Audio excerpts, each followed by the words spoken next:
Welcome back. This time we're talking about the Angry Birds movie, based on the widely successful series of mobile games. Now, if you played those games, you know the premise is pretty simple. You have these green pigs, they've stolen the birds' eggs, and the birds are angry about it. And you, as the player, use this slingshot to send the birds off to knock out the pigs and rescue the eggs. And then you have multiple levels over and over again, and they've created all kinds of different versions. And I have to admit they're pretty fun. I haven't played the games in a few years, but I got hooked like just about everyone else in the world. I think I read that the games throughout all of its iterations have been downloaded like 1 billion times. So yeah, they're popular.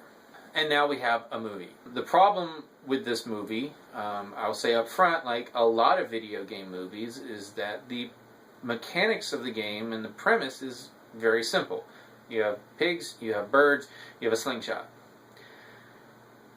A movie needs more than that to create a story. So, did they succeed this time? Sort of. This is a pretty funny movie at times. There are a lot of jokes. They basically mine every bird pun you could possibly think of. Obviously, a lot of the humor is directed towards younger audiences, and I'm sure they'll eat it up. The kids in the audience I was in seem to be having a good time.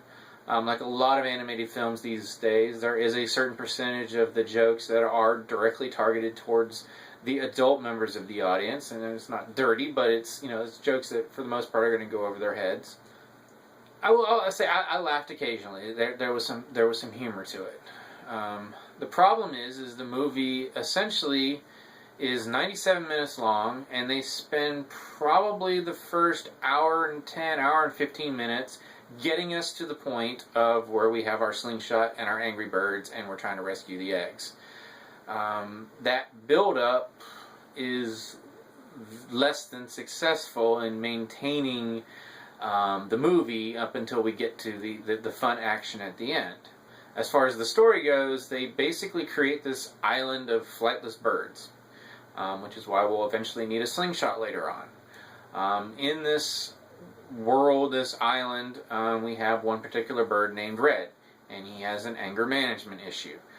He's voiced by Jason Sudeikis, and as the movie opens, he commits one too many anger-related crimes and gets sent to anger management class. Now, this class is taught by Matilda, voiced by Maya Rudolph, and there Red meets some of his fellow classmates, including Chuck, voiced by Josh Gad, as well as Bomba, voiced by Danny McBride. And fans of the game will recognize most of these characters as some of the various birds you can play in the games. But of course it wouldn't be Angry Birds if we didn't have our green pigs, and they show up in this ship. They're led by this pig named Leonard, voiced by Bill Hader.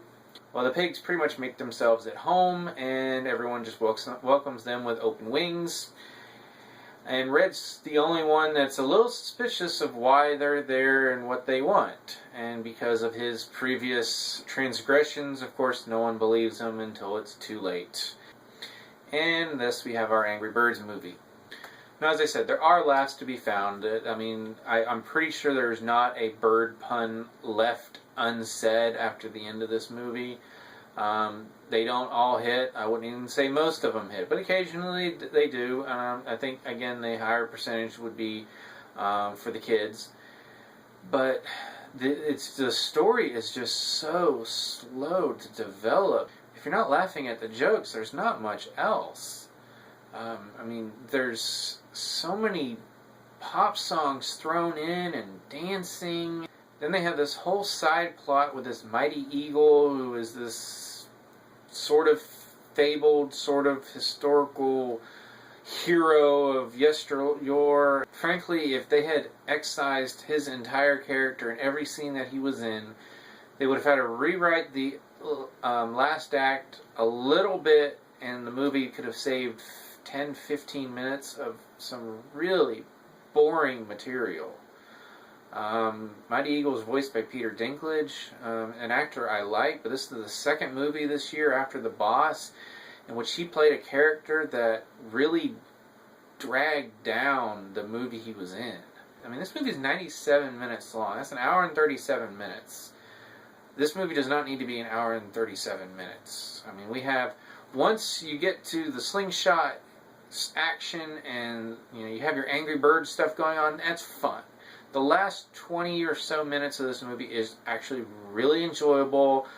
I had fun with it. There's actually a really touching moment right at the end, and I was like, "Where did this come from? This is good. This is actually decent material here. Why couldn't we have gotten this for the first hour and 15 minutes?" So Angry Birds, it's a movie that will entertain smaller audiences. Fans of the games will see a lot of the Easter eggs and things like that. But it's just one of those movies that it has a decent, if not good, final act. But it takes so long to get there that it's not worth it in the end. You have to wade through a lot of boring material to get to the entertainment. At least it ends on a high note, I can say that. But it's not a great movie. It's a great one act. So if you've seen Angry Birds, let me know what you think. Do you agree with my assessment? Or if you don't, as always, you can subscribe to my channel, check out some of my other reviews. And until next time, I'll see you at the movies.